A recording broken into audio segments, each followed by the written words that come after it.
पंचदशी ग्रंथ में चित्रदीप प्रकरण, छठा प्रकरण, उसके अंतर्गत आज श्लोक है 94।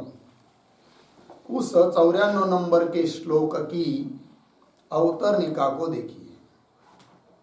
तो ननु अन्य विज्ञानमयात् आनंदमयः अंतरः इत्यत्र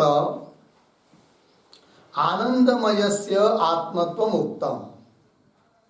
इदानीम् इच्छादिमान् अन्यः प्रतिपाद्यते, अतः पूर्वोत्तर विरोधः इति आशंक्य आह।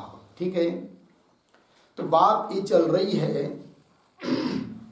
कि आत्मा कौन किस प्रकार का मानते हैं।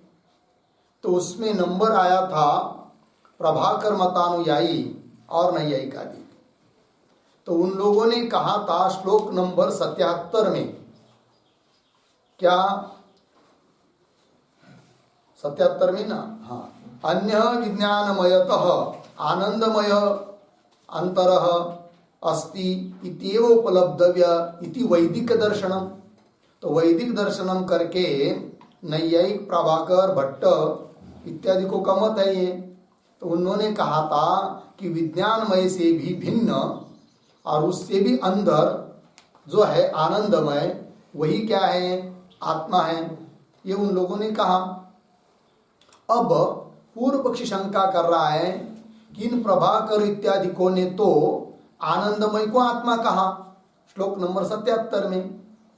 अब उनको वो प्रतिपादन करते करते आए और अब वो कह रहे हैं कि इच्छादि गुण वाला जो वो आत्मा, अर्थात उनके मत में पूर्वोत्तर विरोध हुआ, क्योंकि उन्हीं ने पूर्व में कहा कि आनंदमय कोश, आनंदमय वो आत्मा है, और आप कह रहे हैं कि इच्छादि गुण वाला जो है वो आत्मा है। तो पूर्वोत्तर क्या हुआ, विरोध हुआ। ऐसी शंका कर रहा है पूर्व पक्षी। देखिए, ननु अन्यो विज्ञानमयात् आनंदमय अंतरः, 77 श्लोक का पूर्वार्ध है ना। इत्यत्र मतलब यहाँ पर आनंदमयस्य आत्मत्वम् उक्तम, आनंदमय आत्मा है ऐसा उन लोगों ने कहा, प्रभाकर नैयायिक इत्यादि को ने उक्तम।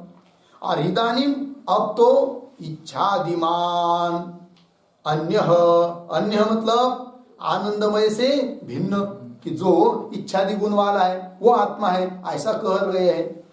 तो क्या हुआ फिर, अपने ही मत में उनके मत में क्या हुआ, पूर्वोत्तर विरोध हुआ। इदानीम इच्छादिमान अन्य, अन्य मतलब आनंदमय से भिन्न कोई बता रहे इच्छादि गुण वालों को। इच्छादिमान अन्य प्रतिपाद्यते, अन्य ही आत्मा को, अन्य दूसरी आत्मा का प्रतिपादन कर रहे हैं। अतः पूर्वोत्तर विरोध इति आशंक्य, ऐसी शंका लेकर उत्तर दे रहे हैं श्लोक के माध्यम से। आनंदमय कोशो यः, आनंदमय कोशो यः सुषुप्तौ परिशिष्यते, सुषुप्तौ परिशिष्यते अस्य अस्पष्टचित्स आत्मैषाम्, अस्पष्टचित्स आत्मैषाम् पूर्वकोशोऽस्य ते गुणाः, पूर्वकोशोऽस्य ते गुणाः आनन्दमय कोशो यः सुषुप्तौ परिशिष्यते अस्पष्टचित्स आत्मैषाम् पूर्वकोशोऽस्य ते गुणाः। आनंदमय कोशः यः सुषुप्तौ परिशिष्यते अस्पष्टचित् सः आत्मा येषां पूर्वोक्त पूर्वकोशः अस्य ते गुणाः। अन्वय, सुषुप्तौ नीचे आइए, अस्पष्टचित् यह आनंदमय कोशः परिशिष्यते सह पूर्वकोशः, पूर्वकोशः येषाम् आत्मा येषाम आत्मा अस्य ते गुणाः। ठीक है, तो कह रहे वो कि हमारे मत में कोई पूर्वोत्तर विरोध नहीं है। कैसे?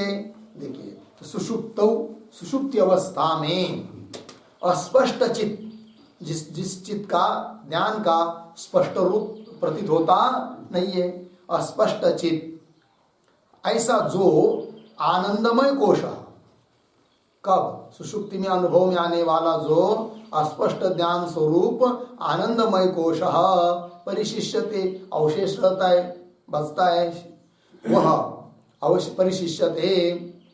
आगे सह मतलब वो आनंदमय कोश क्या? पूर्व कोश, सह पूर्व कोश। पूर्व कोश शब्द करते प्रथम कोश, क्योंकि उधर से लेंगे तो सबसे पहला कोश कौन है? आनंदमय कोश। फिर उसके बाद आगे विज्ञानमय कोश, मनोमय कोश, प्राणमय कोश, अन्नमय कोश। इसलिए कह रहे कि सह पूर्व कोश नाम प्रथम कोश येषाम आत्मा, येषाम वादी नाम, इन वादियों का, प्रभाकर नैयायिकादिकों का, येषाम आत्मा, वही इनका आत्मा है जो आनंदमय कोश है, जो अस्पष्ट चित है। ठीक है ना? आत्मा और अस्य आत्मन, इस आनंदमय कोश रूप आत्मा के ही ते गुणाः, ते इच्छादय, इच्छादि गुण है। अर्थात पूर्व में हमने आनंदमय कोश को आत्मा कहा और अब इच्छादि गुण वाला और दूसरे किसी को कह रहे, ये बात नहीं है। तो जो आनंदमय कोश है ना, वही आत्मा है और उसी के ये सब गुण है, ऐसा ये लोग कह रहे। अतः पूर्वोत्तर विरोध नहीं है, ये कहना हुआ। टीका को देखिए, आनंदमयेति सुषुप्तौ अस्पष्ट चित् यह आनंदमय कोश परिशिष्यते सह पूर्व कोश। ठीक, सुषुप्ति अवस्था में अस्पष्ट चित्त मतलब क्या? कि विलीन हुआ है ज्ञान गुण जिसका, उसको कहते हैं अस्पष्ट चित्त। जागृत में आता है तो स्पष्ट रूप से ज्ञान गुण है, और सुषुप्ति में चला जाता है तो ज्ञान गुण का विलय हो जाता है। तो विलीन ज्ञान गुण वाला रहता है आत्मा का, कब? सुषुप्ति में। उसी को कह दिया क्या? अस्पष्ट चित्त। चित्त कहते ज्ञान, ज्ञान मतलब ज्ञान गुण, और वो जागृत अवस्था, जागृत आदि में स्पष्ट है और सुषुप्ति में विलीन हो जाता है वो ज्ञान गुण। और ज्ञान गुण विलीन हो जाने के कारण उस आत्मा को हमने कह दिया क्या? अस्पष्ट चित्त। ये बात सुषुप्त अस्पष्ट चित्त, यह अस्पष्ट चित्त वाला विलीन ज्ञान गुण वाला जो आनंदमय कोश सुषुप्ति में परिशिष्यते सह पूर्व कोश। पूर्व कोश मतलब क्या भाई? तो पूर्व कोश तो प्रतीक है, उसका अर्थ कर रहे हैं श्रौतेषु पंचकोशेषु प्रथम, ये उसका अर्थ है पूर्व कोश शब्द का। श्रौतेषु मतलब श्रुति में बताए हुए जो 5 कोश है, उन 5 कोशों में प्रथम है। ठीक है जी, कौन? आनंदमय कोश प्रथम, पूर्ण विराम। आगे येषाम प्रतीक है, येषाम का अर्थ कर रहे प्रभाकरादीनाम, ये वादी लोग, प्रभाकर नैयायिकादिकों का आत्मा, वही इन लोगों का क्या है? आत्मा है। आगे अस्य प्रतीक है, उसका अर्थ कर रहे आत्मनः, इस आत्मा के ही ते प्रतीक है, उसका अर्थ कर रहे पूर्वोक्ता ज्ञानानंदादय गुणाः इत्यर्थ। ठीक है ना? पूर्वोक्त मतलब श्लोक नंबर 89 में इच्छा द्वेष प्रयत्नाश्च इत्यादि में कहे हुए जो गुण है, वे सब गुण इसी आत्मा के हैं, ऐसा इन लोगों का कहना है। पूर्वोक्ता ज्ञानानंदादय गुणाः इत्यर्थ। हो गया जी, ये मत हुआ भाई यहाँ तक किसका? प्रभाकर और नैयायिकों का। अब भट्ट जो है, कुमारिल भट्ट, उनका थोड़ा सा इन लोगों से थोड़ा अलग मत पड़ता है प्रभाकर से। ठीक है ना? तो उनका क्या मत है वो आगे के श्लोक में आ रहा है। तो आगे के श्लोक क्या उत्तरनिका में बताएंगे। अस्यैव आत्मनः चिद अचिद रूपत्वम भाट्टा वर्णयंती इति आह। लग गया पंक्ति? तो देखिए भाई, यद्यपि भट्ट भी आनंदमय कोश को ही आत्मा कहते हैं, किंतु थोड़ा सा फर्क है इन दोनों के मतों में, ठीक है ना? तो वो तो ठीक है। अब यहां तक जो मत हुआ प्रभाकर और नैयायिकादिकों का, ये मत उचित नहीं है, खंडनीय है, खंडन किया जाता है इसका, ठीक है? तो ये जो मत है प्रभाकरादिकों का, ये मत उचित क्यों नहीं है, असंगत है। तो थोड़ा सा उसके बारे में विचार करते हैं 2-3 मुद्दों से। तो देखो भाई, उन लोगों ने आत्मा को जड़ कहा है कि नहीं? और क्या कहा जड़ है? क्यों? कि सुषुप्त अवस्था में कोई ज्ञान गुण उसमें रहता नहीं है, इसलिए आत्मा जड़ है, ऐसा वो लोग बोलते हैं। किंतु उनका वो कहना ठीक नहीं है। यदि आत्मा घट की तरह सुषुप्ति में जड़ होता तो सुषुप्ति में किसी चीज का अनुभव नहीं हो पाता, जबकि सुषुप्ति में अनुभव हो रहा है किसका? अज्ञान का और सुख का। बोलेंगे कैसे? तो जागृत अवस्था में आने पर मनुष्य बोलता है कि मैं सो गया था, बहुत देर तक सोया था और उस समय कुछ नहीं जानता था और सुख से सोया था। यह आदमी बोलता है जागृत अवस्था में आने के बाद। तो ये जो जागृत अवस्था में आने के बाद कहना है वो स्मरण है, स्मरण रूप ज्ञान है, स्मृति है। और स्मृति तब होती है जब उस वस्तु का अनुभव रहता है, अनुभव किए हुए पदार्थ की स्मृति होती है। तो जागृत अवस्था में स्मृति हो रही है अज्ञान की और सुख की, इसका मतलब सुषुप्ति अवस्था में अज्ञान का और सुख का अनुभव हुआ है। और अनुभव जड़ को नहीं हो सकता है, चेतन को ही हो सकता है। अतः हे प्रभाकर जी, हे नैयायिक, तुम लोगों ने आत्मा को सुषुप्ति में जड़ कहा, वो तुम्हारा कहना ठीक नहीं है। यदि जड़ होता तो उसको अनुभव नहीं होता, जबकि अनुभव हो रहा है। और अनुभव कैसे? स्मृति के बल से अनुभव की हम अनुमति कर लेते हैं। अतः आत्मा को जड़ कहना ठीक नहीं, ये बात से खंडन हो जाता है उनका, ठीक है?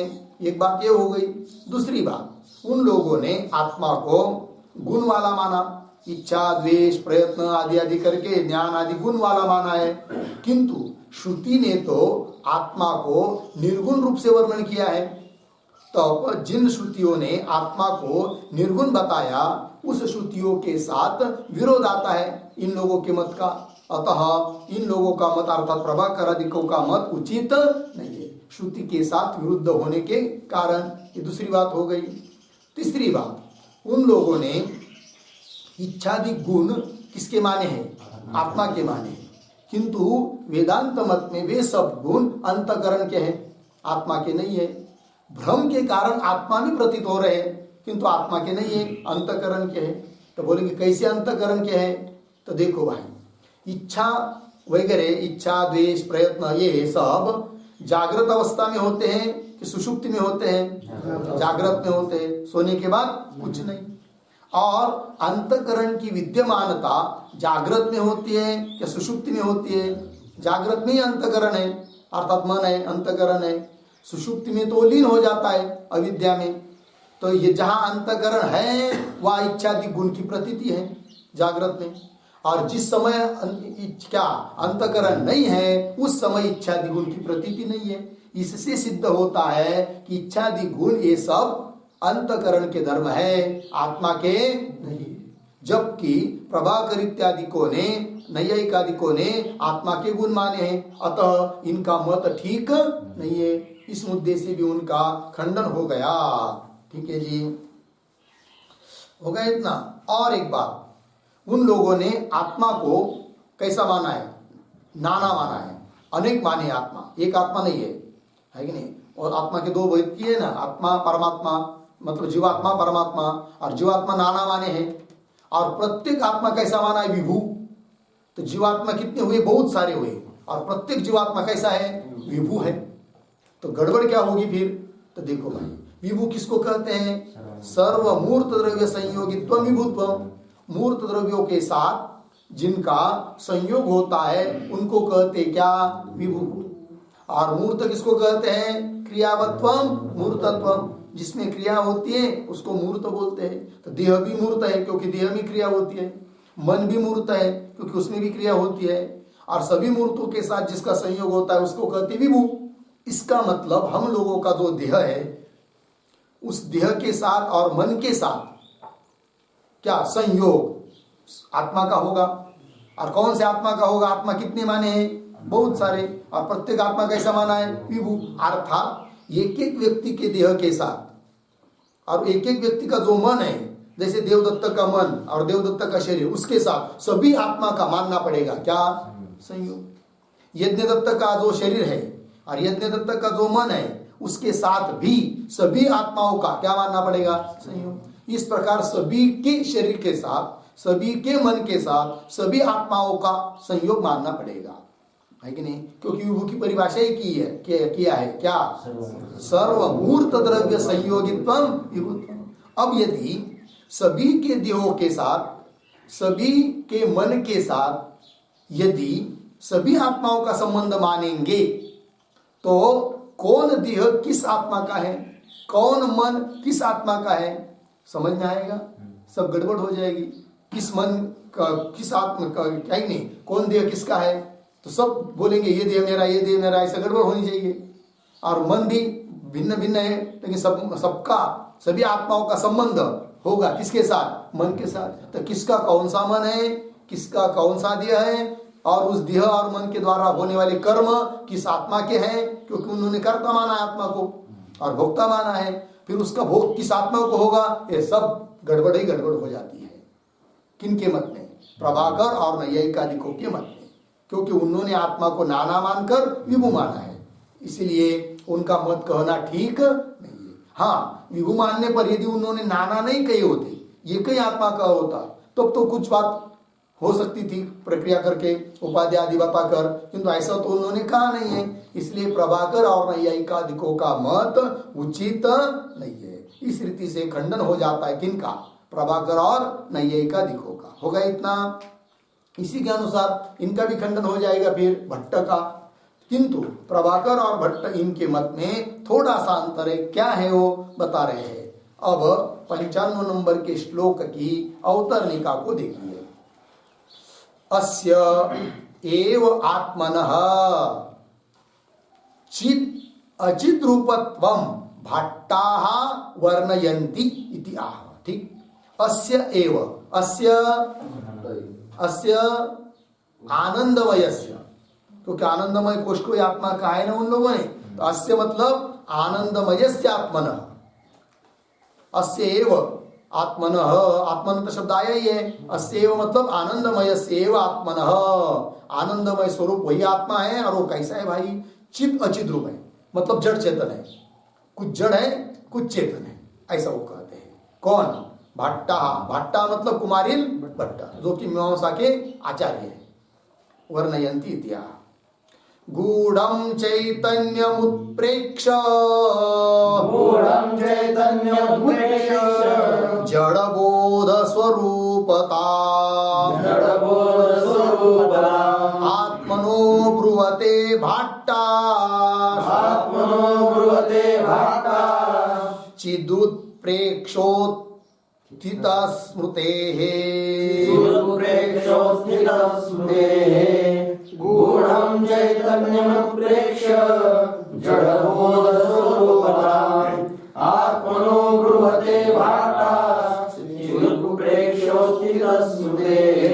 गूढ़ं चैतन्यम उत्प्रेक्ष्य जड़बोध स्वरूपताम् आत्मनः ब्रुवते भाट्टा चित् उत्प्रेक्ष्य उत्थित स्मृतेः। अन्वय देखिए, अन्वय भाट्टाः गूढ़ं चैतन्यम उत्प्रेक्ष्य,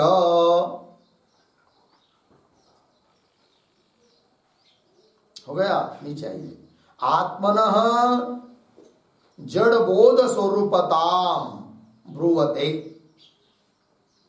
आत्मनः जड़बोध स्वरूपताम ब्रुवते। आगे उत्थित स्मृते है चित उत्प्रेक्षा, हो गया जी। अर्थ देखो, देखिए भट्टा, भट्ट लोग, भट्टानुसारी लोग, गूढ़म चैतन्यम उत्प्रेक्ष। गूढ़म, गूढ़म शब्द करता है अस्पष्टम, अस्पष्ट चैतन्यम उत्प्रेक्ष। उत्प्रेक्ष शब्द का अर्थ होता है कल्पयित्वा, कल्पना करके, कि वह युक्त्या निश्चित्य, युक्ति से निश्चय करके। ठीक है, गूढ़म चैतन्य उत्प्रेक्ष मतलब अस्पष्ट चैतन्य है ऐसी कल्पना करके, क्या आत्मनः जड़बोध स्वरूपताम ब्रुवते। आत्मा कैसा है? जड़बोध स्वरूप है, मतलब जड़ चेतन है। बोध मतलब चेतन, ज्ञान, तो जड़ भी है और चेतन भी है। स्वरूपताम ब्रुवते बोलते हैं। तो कैसे? तो कह रहे उत्थित स्मृते है। उत्थित स्मृते है मतलब क्या भाई? तो उत्थित सोकर उठा हुआ जो पुरुष है, जागृत अवस्था में आया हुआ पुरुष, उसको स्मृति होती है। उससे, उस स्मृति के बल से कल्पना कर लेते वो लोग चित्त उत्प्रेक्षा। उत्प्रेक्षा मतलब कल्पना, चित्त की कल्पना करते हैं। ठीक है, तो देखिए, तो टीका को देखिए, भट्टा आत्मन गूढ़म, गूढ़म प्रतीक, उसका अर्थ कर रहे अस्पष्टम, चैतन्यम उत्प्रेक्ष, उत्प्रेक्ष का अर्थ कर रहे ऊहित्वा मतलब कल्पयित्वा। ठीक, चित जड़ उभयात्मकताम वर्णयंती। आत्मा को कैसा बोलते वो? चित और जड़ रूप स्वरूप मानते हैं। ठीक है, आत्मा के गूढ़ अर्थात स्पष्ट चैतन्य की कल्पना करके चित जड़ स्वरूप आत्मा का आत्मा है ऐसा वर्णन करते हैं। किसकी तरह पता है? जुगनू की तरह। जुगनू पता है? बरसात के दिन में कीड़ा घूमता है, उसको हम लोग काजवा कहते हैं, खद्योत कहते हैं। उसका आधा शरीर प्रकाशित रहता है और आधा शरीर अप्रकाशित रहता है कि नहीं? आधा पीछे का भाग चमकता है, उसका प्रकाश होता है, और आगे कुछ भाग अप्रकाशित है। तो वो जैसा प्रकाश अप्रकाश स्वरूप है, उस प्रकार इनका आत्मा कैसा है? चित जड़ स्वरूप है, ये कहते हैं। आगे देखिए टीका को, चैतन्य उत्प्रेक्षायाम कारणम आह। चैतन्य आत्मा में है, इसकी कल्पना करने में क्या कारण? तो बता रहे हैं, चैतन्य उत्प्रेक्षायाम कल्पनायाम कारणम आह चित उत्प्रेक्षा इत्यादि पंक्ति से। तो देखिए उसका स्पष्टीकरण कर रहे टीकाकार, उत्थित स्मृते है चित उत्प्रेक्षा भवती इति योजना। योजना मतलब अन्वय। उत्थित स्मृते है चित उत्प्रेक्षा भवती, भवती ऊपर से लगा लेना है अध्यारोप करके, तो ये योजना मतलब ये अन्वय हो गया। फिर उत्थित स्मृते चित उत्प्रेक्षा भवती इति योजना हो गया। आगे सुप्ते है उत्थितस्य जायमानात् स्मरणात् सौषुप्त चैतन्यस्य उत्प्रेक्षा भवति इत्यर्थः। ठीक है, स्पष्टीकरण कर दिया अंतिम पाद का। तो सुप्तोत्थित उत्थित स्मृति आया था कि नहीं? तो उसका स्पष्टीकरण, सुप्ते है उत्थितस्य, सुप्ते मतलब सुषुप्ति, सुषुप्ति से उठा हुआ जो पुरुष, सुप्ते है उत्थितस्य, उस पुरुष को जायमानात् स्मरणात्, उसको जो उत्पन्न होता है स्मरण है कि नहीं? जागे जगे हुए पुरुष को स्मरण होता है कि नहीं? मैं कुछ नहीं जानता था, सुख से सोया था आदि करके जायमान स्मरणात्, इससे पता चलता है कि सौषुप्त चैतन्यस्य उत्प्रेक्षा भवति। उत्प्रेक्षा कल्पना कि सुषुप्ति में भी चैतन्य है किंतु अस्पष्ट है, मतलब कुछ जड़ है कुछ चेतन है, तो चित जड़ स्वरूप है आत्मा इनके मत में। उत्प्रेक्षा भवति इत्यर्थ। ठीक है, आगे चलिए, चित उत्प्रेक्षा प्रकारम एवं स्पष्टयति। चित्त की उत्प्रेक्षा, उत्प्रेक्षा अर्थात कल्पना, तो चित्त की कल्पना करने का क्या प्रकार है, कैसे प्रकार, कैसी कल्पना करते वो लोग चित्त की, उस प्रकार को स्पष्ट कर रहे अब श्लोक के माध्यम से। जड़ो भूत्वा तदा स्वाप्स, जड़ो भूत्वा तदा स्वाप्स इति जाड्य स्मृतिस्तदा, इति जाड्य स्मृतिस्तदा, विना जाड्यानुभूतिं न, विना जाड्यानुभूतिं कथञ्चिदुपपद्यते कथञ्चिदुपपद्यते जडो भूत्वा तदा स्वात्सन्निधिजाड्यस्मृतिस्तदा विनाजाड्यानुभूतिं न कथञ्चिदुपपद्यते जडः भूत्वा तदा अस्वाप्सम् इति जाड्यस्मृतिः तदा विना जाड्यानुभूतिं न कथंचित उपपद्यते। ठीक अन्वय तदा जडो भूत्वा जडः भूत्वा अस्वाप्सम् इति जाड्य स्मृतिः तदा जाड्यानुभूतिं विना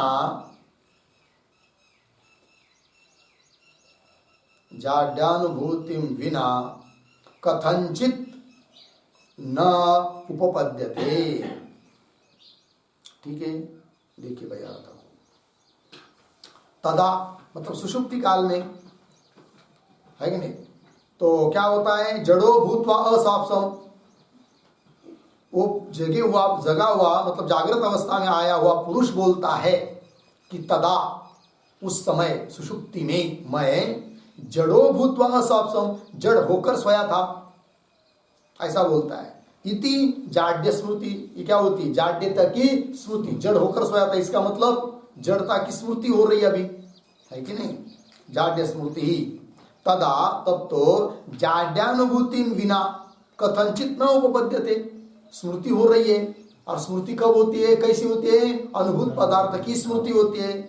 जागृत अवस्था में आने के बाद जो स्मृति हो रही मैं जड़ होकर सोया था, इसका मतलब जड़ता का अनुभव उसने किया है सुषुप्ति अवस्था में, और जड़ता का अनुभव किया है अर्थात आत्मा जड़ है, और स्मृति हो रही है उस जड़ता को जान भी रहा है, इसका मतलब चेतन भी है। तो आत्मा कैसा हुआ, चित जड़, ये बात हो गई। आगे चलिए, टीका है, देखते टीका को देखिए।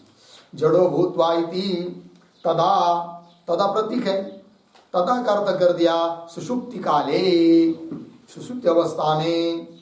ठीक है, जड़ो भूत्वा अस्वाप्सम इति एवं रूपा जाड्य स्मृति ही उत्थितस्य पुरुषस्य जायमाना। ठीक है जी, स्मृति का आकार क्या है, जड़ो भूत्वा अस्वाप्सम, ये स्मृति का आकार है। इति एवं रूपा जाड्य स्मृति किसको हो रही है, उत्थितस्य पुरुषस्य जायमाना। उत्थित मतलब सुषुप्ति से जगे हुए पुरुष को जायमाना, उत्पन्न होने वाली, उस पुरुष को उत्पन्न होने वाली ये क्या है, स्मृति। जायमाना पूर्ण विराम। आगे, सुषुप्तिकालीन जाड्यानुभवम अंतरेण अनुपपद्यमानम तदानीन्तन जाड्यानुभवम कल्पयति इति भावः। ठीक है, देखिए, सुषुप्तिकालीन जाड्यानुभवम अंतरेण, सुषुप्ति काल में जाड्यता का, जड़ता का अनुभव किए बिना जागृत अवस्था में स्मृति हो नहीं सकती है। जबकि स्मृति हो रही है, इसका मतलब सुषुप्ति काल में जाड्यते का, जड़ता का अनुभव किया है। ठीक है, सुषुप्तिकालीन जाड्यानुभवम अंतरेण, अंतरेण मतलब बिना, जाड्यता का अनुभव किए बिना अनुपपद्यमानम, उपपन्न नहीं होती है, कौन, स्मृति, अनुपपद्यमानम। फिर क्या करती है वो, तदानीन्तन जाड्यानुभवम कल्पयति। तदानीन्तन, तदानीन्तन मतलब सुषुप्तिकालीन जाड्यानुभवम कल्पयति। कल्पयति, कल्पयति का कर्ता कौन है, उत्थितस्य पुरुषस्य जायमाना जाड्य स्मृति, स्मृति, जाड्य स्मृति ये करता है। तो जाड्य स्मृति कल्पयति, वो कल्पना करा देती है हम लोगों को, किसकी, स्मृति हो रही है कि नहीं, किसकी, जड़ता की। तो स्मृति हम लोगों को बाध्य करा देती है कल्पना करने के लिए। कौन सी कल्पना करा देती है वो, कि सुषुप्ति काल में जड़ता का अनुभव हुआ है, इस बात की कल्पना। अर्थात आत्मा कैसा हुआ, जड़, ये कहना है। पंक्ति देखिए, मिला पंक्ति सबको, फिर से देखिए। तदा सुषुप्ति काले जड़ो भूत्वा अस्वाप्सम इत्येवं रूपा जाड्य स्मृति, इस जाड्य स्मृति है। किसको हुई है वो? उत्थितस्य पुरुषस्य जायमाना जाड्य श्रुति ये करता है। क्या करती है वो? सुषुप्तिकालीन जाड्यानुभवमंतरेण अनुपपद्यमानम, अनुपद्यमाने उत्पन्न नहीं हो सकती, इसलिए तदानीन्तन जाड्यानुभवम कल्पयति। कल्पयति कौन? जाड्य स्मृति कल्पयति इति भाव। लगे पंक्ति, आगे चलिए। सुषुप्तौ चैतन्य लोपाभावे प्रमाणम आह।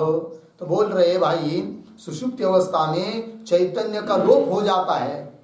नहीं, सुषुप्तौ चैतन्य लोपाभावे, चैतन्य के लोप का अभाव, इसमें अब प्रमाण दे रहे। मतलब कहना क्या चाह रहे हैं? भाट्टों का कहना क्या है? आत्मा कैसा है? चित जड़ है, मतलब कुछ जड़ है कुछ चेतन है। तो जड़ कैसा है इस बात का उन्होंने उत्पन्न प्रतिपादन किया इस श्लोक में अभी के अनुभव के बल पर। तो फिर बोलेंगे भाई जैसे तुम आत्मा को जड़ कर रहे हो वैसे चित भी कर रहे हो, तो जड़ कैसा है आत्मा ये तो तुमने समझा दिया हमको, किंतु आत्मा चित भी है ये कैसे बताओ? ऐसा कोई पूछेगा किनको? भाट्ट को। तो भाट्ट क्या कर रहे हैं? तो अनुभव के बल पर आत्मा की जड़ता को सिद्ध कर रहे हैं अभी किया, और अन्य श्रुति आदि का प्रमाण देकर आत्मा की चिद रूपता को सिद्ध कर रहे हैं। तो आत्मा में दोनों सिद्ध हुए, फिर जड़ता भी चेतनता भी। जड़ता अनुभव के बल से और चेतनता प्रमाण के बल से, अर्थात आत्मा कैसा हुआ? चिद जड़। ये कहना चाहते वही। सुषुप्त अवस्था में चैतन्य का लोप नहीं होता है, चैतन्य लोप का अभाव, मतलब चैतन्य रहता है। इस बात के लिए प्रमाण दे रहे हैं। अर्थात सुषुप्ति में आत्मा चेतन भी है और अनुभव के अनुसार जड़ भी है, ये उनका कहना। तो देखिए, दृष्टेरलोपश्च श्रुतः सुप्तौ ततस्त्वयम्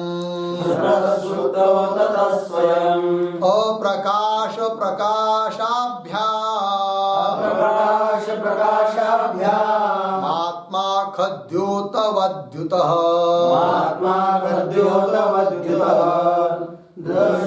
दृष्टेरलोपश्च श्रुतः सुप्तौ ततः स्वयम् अप्रकाश प्रकाशाभ्याम् आत्मा खद्योतवद्युतः। द्रष्टुः दृष्टेः अलोपः च श्रुतः सुप्तौ ततः तु अयम् अप्रकाश प्रकाशाभ्याम आत्मा खद्योतवत् युतः। ठीक, अन्वय। सुप्तौ द्रष्टुः दृष्टेः अलोपः च श्रुतः ततः तो अयम् आत्मा खद्योतवत् अप्रकाश प्रकाशाभ्याम युतः।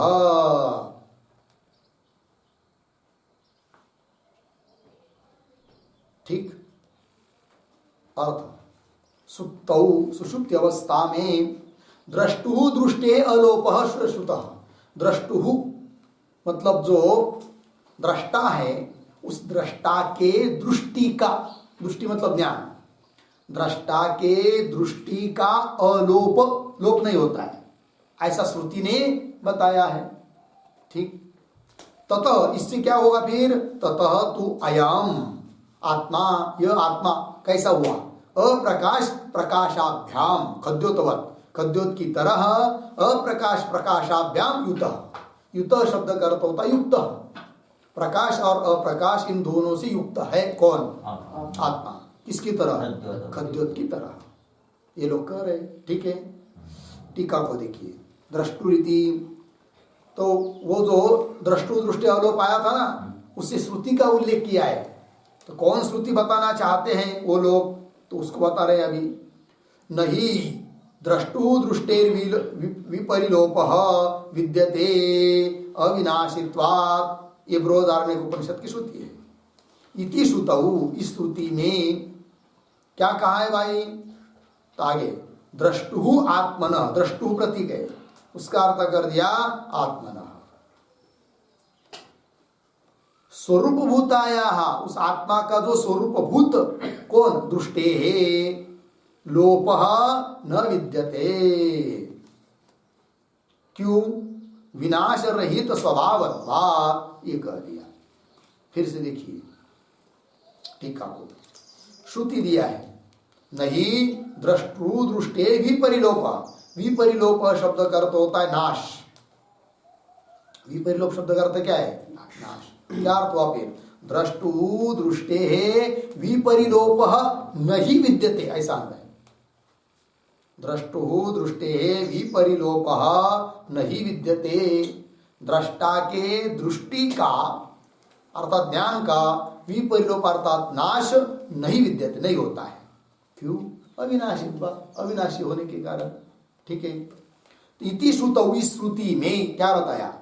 द्रष्टु अर्थात आत्मन, आत्मा के, आत्मा का जो स्वरूपभूत दृष्टि है, तो स्वरूपभूताया दृष्टे है, दृष्टि मतलब ज्ञान, स्वरूपभूत दृष्टि का ज्ञान का लोप न विद्यते, लोप नहीं होता ऐसा कहा है। लोप न विद्यते क्यों? विनाश रहित स्वभावत्वा, विनाश रहित स्वभाव होने के कारण। अन्यथा, अन्यथा मतलब यदि उसके आत्मा के दृष्टि का अर्थात ज्ञान का लोप मानेंगे तो, सुषुप्ति में लोप मानेंगे तो क्या होगा फिर? अन्यथा लोपवादिनः अपि निस्साक्षिकस्य वक्तुम अशक्यत्वात् सुषुप्तौ चैतन्य लोपाभाव श्रूयते। ठीक है जी, चलो भाई समझ लीजिए, जबरदस्ती से कोई मानेगा क्या कि सुषुप्ति काल में दृष्टा स्वरूप आत्मा का जो दृष्टि अर्थात ज्ञान, उसका लोप होता है, नाश हो जाता है, तो मानना ठीक नहीं है। क्योंकि समझ लीजिए मान लिया, तब उस ज्ञान का लोप हुआ, इस बात को कौन जानेगा? उसको जानने वाला तो कोई चाहिए कि नहीं? साक्षी चाहिए, तो साक्षी तो मानना ही पड़ेगा, और वो साक्षी ही आत्मा है।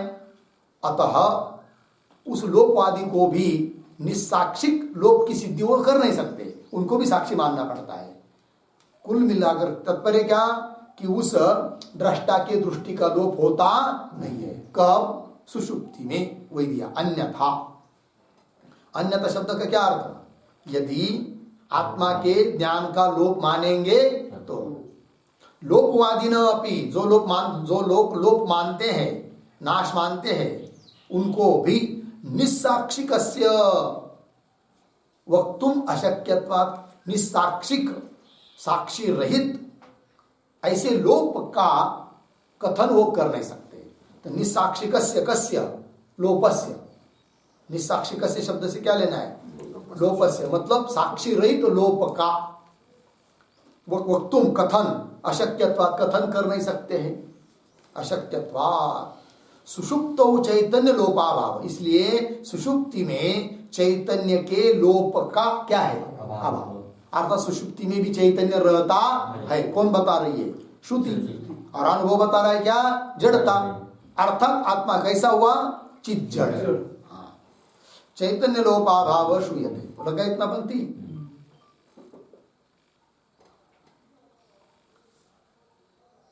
हो गया? श्रूयते ततपि कारणात् अयम आत्मा खद्योतवत् अस्फुरण स्फुरणाभ्याम युक्त भवति इत्यर्थः। ठीक है। ततः अपि मतलब उससे भी ये सिद्ध हुआ कि, है कि नहीं? ततः अपि कारणात् अयम आत्मा, यह आत्मा कैसा हुआ? खद्योत की तरह स्फुरण अस्फुरणाभ्याम युक्त। स्फुरन मतलब प्रकाश, अस्फुरन मतलब अप्रकाश, अर्थात चित जड़ता से युक्त है आत्मा। ये हो गया। लग गया जी? ये हुआ भाई भाट्ट का मत। फिर इस मत में भी दूषण दिया जाता है। वो कैसा दूषण है, इसका विचार हम लोग करते हैं। ओम पूर्णमदः पूर्णमिदं पूर्णात् पूर्णमुदच्यते पूर्णस्य पूर्णमादाय पूर्णमेवावशिष्यते।